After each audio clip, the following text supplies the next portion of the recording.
Hello mommies and daddies, and welcome to your Growth Toy Buy Guide for 2022. This is the third video of a 5-video series where we look at play through an occupational therapy lens.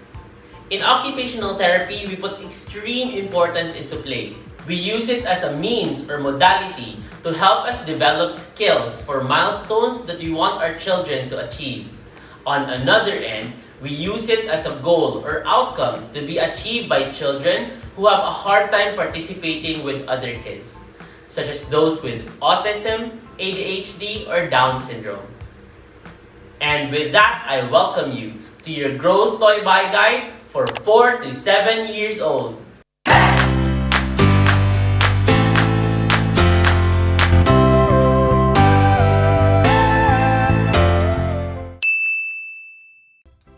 At 4 to 7 years old, your children will have a more active role in planning, organizing, and directing their play. From all the skills and milestones we've developed so far, they will be able to combine and use these skills together for more complex forms of play. From using their fingers in smaller, more intricate arts, to playing diverse roles in imaginative stories, and even expanding their play to include other kids. They will be interested in play that prepare them for school tasks, from handwriting and completing projects to playing with their classmates. The first milestone for ages 4 to 7 is complex constructive play. This is the build-up from the simple constructive that we've seen at ages 2 to 4, and this time they will be involved from start to finish. That means from planning, to setting up and preparing materials, to executing the task and the project, and going up to cleanup. You will see a combination of executive functions where they will plan, make decisions, and problem solve, and also challenge their fine motor skills because this time they will really create and build structures that they will use in play. In pretend play, they are already using actual looking objects, but this time they will connect smaller parts and use that to build bigger projects. You can start by giving them art kits, those boxes where you open and see a lot of art materials like markers, scissors, glue, all the pens and crayons that they can use in making art projects like scrapbooking. Next, you can give them toys that they can use for building. You can have Play-Doh that they can form into complex animals or figures, or Lego bricks that they can connect and stack to form different objects, or those magnetic toys that fold, unfold, and they can connect together to build very long, very tall, whatever it is they want to build. The last one would be science kits, and we will see a few later where they will use tools, try to develop that scientific inquiry and curiosity as they learn about the world. Now let's look at the toys that I have for the first milestone. Let's do it together. Ta-da! I have so many toys for this stage and age group, and it's because a lot of my kids are already at this level.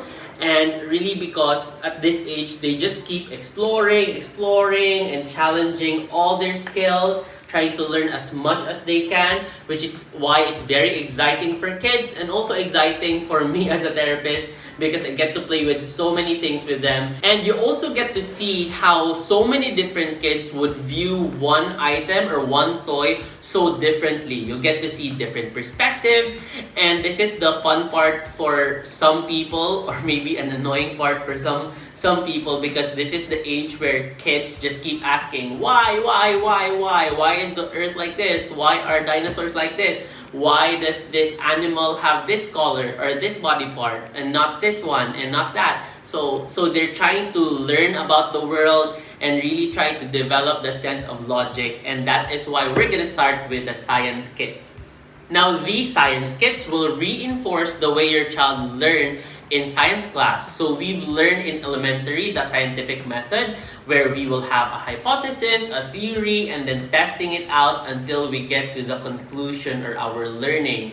Now, this is the stage where you shouldn't be afraid in telling your kids that you don't know something, and instead of you looking like this infinite source of information or a genius who knows everything, you can model to them and show to them the process of how you get information.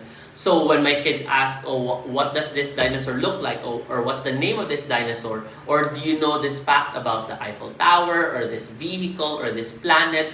You can search Google together and you can model to them the excitement of learning and show to them that you are also growing and just learning so many things about the world. So we have here a dino fossil dig kit. We have another science kit here, the gemstone, and also the shark tooth dig kits. Now, this is coming from a series by National Geographic. You can buy this at any toy store. And also, they come with a lot of other kits like a volcano making kit or a slime making kit.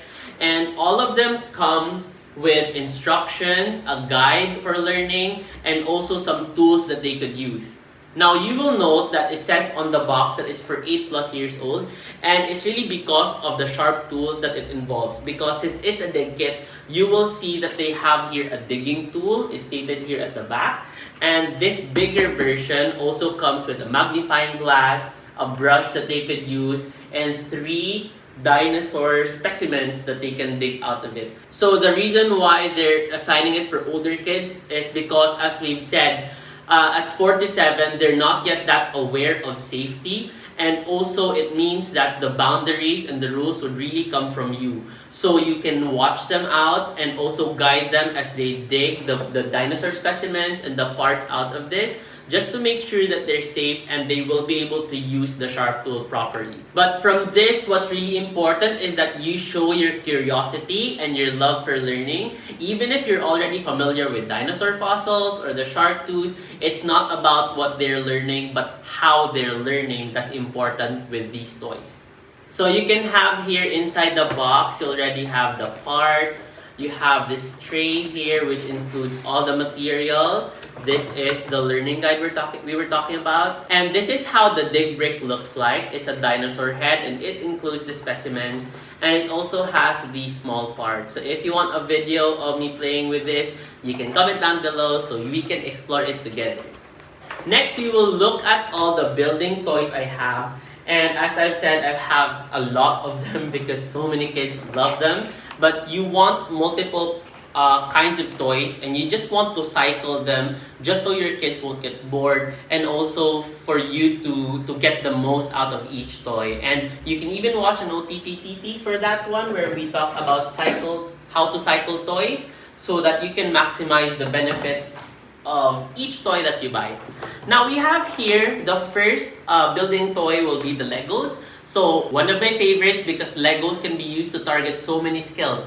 So we have here the Lego brand. It's a box of plastic pieces that you can use to build vehicles. So it has wheels, it has a guide as well. So as we've said, you can have your kids follow instructions. It includes a longer attention span and also challenges their fine motor skills. So you would want to guide them when playing this, and also it could be used for multiple days at a time. So you can extend this as a project that you can work on with your kids, not just for one session or at one playtime, but for multiple days. So this will also extend their patience, their frustration tolerance, especially when they're having a hard time making the project.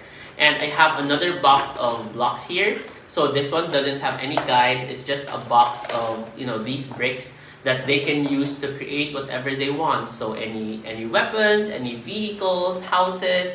So just really without a guide and purely out of their imagination.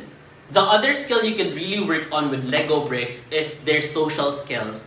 There are even programs that uses Legos for therapy, because with Legos having so many pieces, you can have kids play different roles while playing it. So you can have a follower who can listen to the instructions, and you can have the kids play as a leader where they provide instructions and guidance to their playmates. And because you have so many pieces here at the sides, it lists down all the parts that we have here inside the box.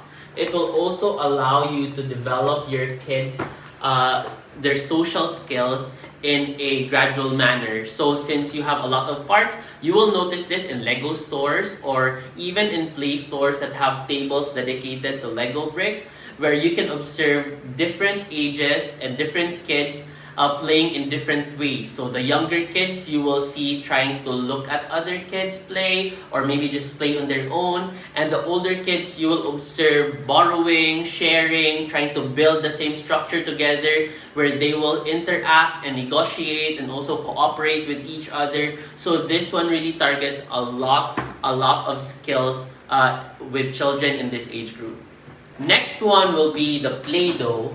And as you can see here, we can see Play-Doh as a toy for sensory motor play because you can look at it containing so many sensations, especially with the touch, even the smell. It has a very distinct smell and also the visual stimulation. So your kids can already explore this one at 2 to 4, even 0 to 2, but just make sure they don't eat it.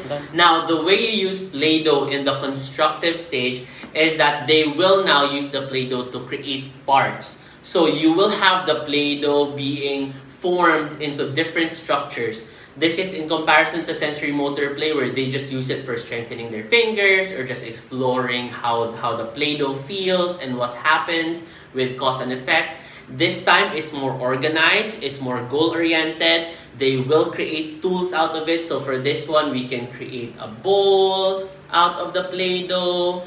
They can create a spoon out of the Play-Doh here. And you can even use this one for handwriting training. So we have a tool here that we can use together. For a while, I'm still making the spoon. We have... There you go. Beautiful. Okay, so we have here this board that we use for letters. This has flashcards of letters. And what we do is we use the Play-Doh. Okay, we roll it into the parts that we'll use for the letters. Now, at this point, you can also add a lot of directional concepts with your kids. So you can have roll, roll, roll, round and round, roll, roll, roll. You can also have, let's make the long lines now. So we'll move forward, back, forward, back, forward, back. And the short Play-Doh will make it long, long, long, long, long. And the thick Play-Doh will make it thin, thin, thin, thin, thin. So you can work on so many directional concepts, descriptive words. So you can really build on your child's vocabulary. And here, we can start already making the letters. So for older kids, they can help you out with making the long lines that you can use to connect the letters and even the curves for other formations like D, B, or P. But for younger kids, you can start with them just pressing on the Play-Doh so that they can get introduced to the stroke patterns they'll use for each letter.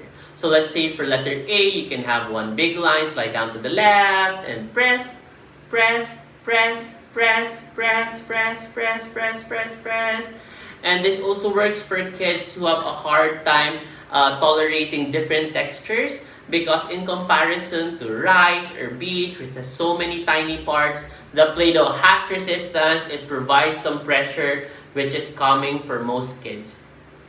With the Play-Doh, you can even use some of the utensils. So we have here a kit that includes the stamps and also a knife that you can use to cut out the Play-Doh.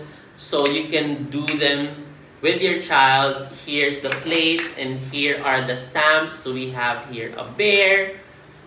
Just press and ta-da! Next one, we're gonna roll it and have this cow. Press and move. Or you can have those kits that come with Play-Doh. You have so many big and small toys now that are used to manipulate or create Play-Doh structures. Our next toy will be plastic connecting toys. You can see in toy stores now that there are so many magnetic tiles, magnetic squares or triangles, or any toy that's being used to connect. You can have sticks and some pegs that you can put together or nuts and bolts. But I have here these plastic toys that you can use to put together and form some shapes. And I bought this toy. It doesn't come with a brand. It came with a tub just full of these toys. And I like using it because as you've seen with letter A earlier, it has the parts that you can use to build up and form letters. So we have here a long line, a big line. We have here the little line. We see here the big curve. Oh, I'm gonna look for a big curve here and a little curve.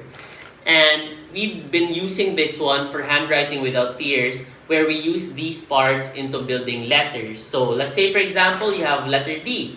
So big D, you make it with one big line, one big curve. There, so put together, you have letter D. For older kids, you can let them connect it themselves, but for younger kids, you can do it and then have them trace the pattern. So one big line, jump, one big curve. Next one, you can have letter P. One big line, one little curve. It goes here, like that. Or for A, earlier, we have slide to the left, slide to the right, and cross. Here you go. There. So you have so many ways to introduce letters, but doing it in a fun way.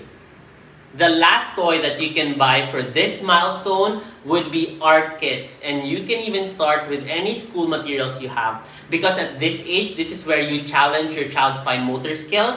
And as we've said, this is where your child will really master handwriting. So at this point, I can show to you the art kit that I have. So it just has, if you think art kit or art materials, you can have here these watercolor boxes, you have paint tubes, you have colored pencils, colored markers here, you can have boxes of crayons. I also have here bits of chalk, okay, little chalk bits, and also little sponges. And everything here we use to let your kids achieve success in school tasks. So we also have here glue, scissors, some pencils, pens, markers, everything that they need to learn so that when they go to school already, you won't have to focus so much on the fine motors but more on the academic skills. So that means at this age, you want your child to master as many skills as possible so that when they go to school, you won't have to target everything all at once. So you do that through play. You don't want to drill your kids or to have them sit down. We're going to do this. You'll do this for 10 times or 20 times and stop when I tell you to do so. You just let them explore, try out so many things. That's why we have so many materials so that you can target the same goals in so many different ways. So to show an example, we're going to put this down, and at age 6, your developmental pediatrician will expect your child to be able to tie shoelaces. And for children with autism, ADHD, or children who have a hard time doing complex multi-step activities, you can try making it easier first by providing activities or toys that will target those essential beginning actions and then make it more complex later on. So for example, again, our goal is tying shoelaces. You can start first by working with these lacing toys. So we have here insects and a shoelace. So this lacing toy is something that can help your child lace. So you have them practice pad to pad, okay, the pad to pad grasp by holding this shoelace, and also the tip to tip for smaller parts, and also for stabilizing this one. So you're already working on bilateral integration or using both hands, and also because this one has a very small hole, it will really need a high level of fine motor control for them to put in and then move it to the other hand and pull out. After this, you can already work on tying shoelaces, and I have here some big pretend shoes that has holes. So this is made of foam, and they use big but real size shoelaces. And this will help your children practice shooting because the big holes will make it easier. So in comparison to this one, this will be harder to shoot, but the reason you start with this and then have this next is because this is closer to the actual task, and it already involves crossing over multiple holes. So you can guide your kids and make it easy for them to just tie shoelaces by giving instructions or pointing at the next hole, and the foam board will also make it easier for them to flip in comparison to using a real shoe. After this one, you can work with this toy. I have this wooden pair of shoes. So it still has the price. I bought it at Toys R Us. And this has a smaller shoelace and also smaller holes, which will make it harder for your children. And since it's still separate from their actual shoe, you should expect your kids to be able to do this one first before they practice on a real shoe. The second milestone is dramatic play, and this is a build-up from pretend play, but this time your kids will be more involved in writing the scripts, organizing the props and the costumes that they will use, and they'll be able to make their own stories rather than just reading them from books. So that will help them develop skills for holding a conversation, telling stories, and also interacting with people as they play different roles, which will be useful in their social participation. Toys that you can buy here would include storybooks or even story boxes where your child can create crafts that are related to a story. Next, you can also buy them dress-up costumes where they will wear outfits that will make them look like their favorite cartoon character or a superhero or a Disney princess. Or you can let them direct their own play, have them play with other kids, plan out the characters, maybe use puppets or shadow lighting, and have their stories come to life. For the second milestone, you can start with dressing up with costumes, and you can imagine kids having fun dressing up for Halloween. But even if it's not Halloween, you can still let them wear costumes as their favorite superheroes, or a community worker, or a king and a queen. And a toy that I have here introduces that concept, and we have this box for magnetic dressing. So you can target so many skills using this toy. So the way it works is we have a boy and a girl here on top with their underwear, and you have cards here that has a picture of them wearing clothes. So you have here a picture of the boy as a pirate, wearing a suit. You have here the girl as an astronaut, or the boy with clothes at home. So many different clothes, and it works for kids in a way where they have to follow instructions. That's one. Number two, it challenges their visual perceptual skills because they need to look for parts in this cluttered environment. So look at that, so many parts in this small space. So they have to compare the part that they find. So we have here this suit. They're gonna match it with a card and then put it on the boy. So that includes looking for the object here, matching it with the card, and then putting it on the appropriate body part of the boy or girl. And lastly, since it's also working with very tiny parts, it can also target their fine motor skills. Another challenge that you can add would be to match a specific article of clothing into the correct body part. So this suit here goes to the trunk. We have the pants here that goes to the legs, the hat on the head. And another concept is to match an outfit into a specific situation or even the type of weather. So you can let them choose a card and you can ask them first, which one would show you a baker? What would a baker wear? So they can choose this card for the girl and then look for the parts here. Or you can ask them what outfit they're gonna wear when they're going to a party or when they're staying at home or when it's raining outside, when it's hot outside. Which one would you wear? Next one would be for storytelling. And what I love to start with kids would be this box of hand puppets. So you have animals here that goes to your child's fingers. So we have the cow. For younger kids, you can start first with animal sounds. So you have the cow says moo, or the dog says quack quack, or the elephant says whatever sound the elephant would say. So for older kids, you can already have them create their own stories using these animals, and you can practice how they start conversations, maintain conversations, or even create an entire storyline using these animals. So you can have them follow first a story, a familiar story like the turtle and the rabbit. So with that one, if you don't have the animals, you can substitute. So let's say, for example, I'm gonna use the dog for the fast animal and maybe the cow for the slow animal, and just use those scripts. Later on, your child will be the one making the lines and the scripts, and you can hear them have conversations. At first, they're gonna start with just greetings. Good morning, Ducky. Hello, Mr. Cow. Good morning. And later on, they're gonna expand into I'm gonna play, and then this is what they're gonna do around, and they're gonna set up blocks here that will represent the bear's house or an animal's house. This one will be another house. Later on, they're gonna build an entire neighborhood and just expand on the story that they're creating. And the last one will be this tent, and I really want to open it with you. It's kind of huge, but this is good for kids to really do some big actions. They can really play the role. And here it goes. Ooh. Oopsie. Oh.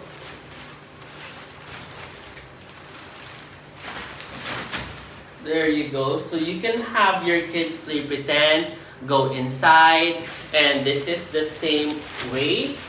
This part actually you can use as a ball pool. It's so big, I'm drowning. And this one is a ball pool. It's kind of big, but here goes. So you can put the balls here. You can even have this as a ring for your kid. And the hole here, you can connect to this tent using the tunnel, so they can be used as a set. What's hard about this, as you can see with how hard it was to set up, is that it's a little difficult if you have a small space. But what's good about it is that you can fold it. So that's also good if you want your children to really maximize, especially this type of tent isn't that heavy duty. So you would want to store it and then take it out every time your child wants to pretend play. And what's good is that it sets a boundary. It's very clear who are part of the story. So you can play different roles. You can have a storyline that you can role play and then move up to scripts that they will create. So what you want to observe here would be the complexity of the sequences that your child will create. They might use a story as a reference, and you can then observe the type and the changes and twists in the story that they've added. You can also see the different roles that are involved, and also how they will give you instructions on how to play a specific role. So you will get to play their bodyguard or a soldier or their maid when they're pretending to be kings and queens, and also the length of time that they will use in order to play that specific role. So the longer the better, because the length of time means that your child has so many cognitive concepts about the specific role they're playing. Next, you can observe the type of interactions that they have with you and also their playmates. How do they hold conversations? How do they give interactions? How do they resolve conflict, especially when two kids want the same role? When they don't want two queens, or they don't want to have two people sharing the same role. The third and the last milestone is basic games with rules. And it's basic because we will build up into a more complex version in the next age group at 7 to 12. Now, we're going to focus on the basic aspect because this includes the essential part of what makes up a game. The first part is that it will include a more organized, more structured form of play. That means they will listen to instructions and follow rules to be successful in the game. The second element is that you will see that most or all players will follow the same role, and it will focus on just taking turns. So you can imagine Twister or Tag, where everybody will just run away from the it. The last element is that they will be introduced into playing a group, and that would also include having a winner and a loser. So the concept of winning at this stage will be very new to kids, and sometimes that is what they will focus on, and you will see that it sometimes gets in the way of interacting other kids. But of course, they will learn later on that the importance of playing games is not just winning, but also working with a team, coping when they lose, and basically developing the skills that they can to improve on whatever game it is they're playing. Toys that you can buy at this stage would include board games that have very basic rules. I love introducing winning and losing, or even this milestone with snakes and ladders. You will take turns with rolling the dice and also go up the ladder, go down because of a snake, and it's very clear for kids when they will win, and that is to reach the last square or square 100. You can also have games that focus on big body movements such as hopscotch or hide and seek or even Twister. So in Twister, they will take turns spinning the arrow and then do the action that the arrow will tell them to do. The toys that we have for the last milestone will include first with the Jenga. And what I love about the Jenga is it's actually a toy that you can use to target all the milestones that we've talked about. So depending on how you use it, you can start first by targeting the constructive play. So you can have the blocks and use them to build structures. So here we're gonna stack them first. You can stack them up and then you can connect them together to build a pyramid and a house, and this one will be a pretend car. And later on, you can use it for the second milestone to target dramatic play, because you can use these blocks with your kids for teaching them a higher level of pretend play. From pretend play, we talked about using actual looking objects as representation of the real ones, but this time you can use this block to represent multiple objects that don't look like it. So for example, you can use this block as a toothbrush. So you're gonna use this block to brush, or you can use this as a comb, you can use this as a spoon for feeding. So just this piece of block can turn into so many objects, and that would require a higher level of imagination for your kids. So you can have them build houses, a car out of these pieces of blocks. And then you can use the same toy for the third milestone into basic games with rules by putting more importance into the essentials. So here, you can have your kids follow the same rules. All players will do the same actions. So in Jenga, we're gonna take turns into taking out and pulling wooden blocks and making sure that they don't make the tower fall down.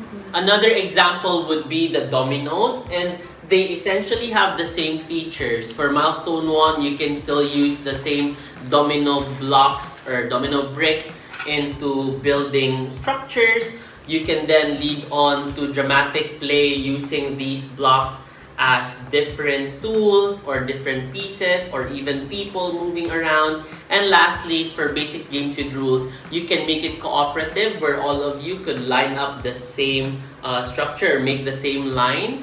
Or you can turn it into a more competitive game by having a winning team and a losing team. So you can have the winner being the one to line up all the dominoes without it falling down, or maybe the one who can put all the domino bricks within a time constraint, and then all of them have to fall down when they push one end, and ta-da! Okay, so now let's go to the last toy for this milestone and the last toy for this video. One of the favorite toys I bring to children's homes before, and this is bed bugs. So the bed bugs game, this actually has like 4 tweezers, and it also targets all the milestones from today. So you have here from complex constructive using 5 motor skills. So you can have your child being assigned to a color. So the yellow tweezer will be used to pick up all the yellow bed bugs. Then you have the blue tweezer for the blue bed bugs.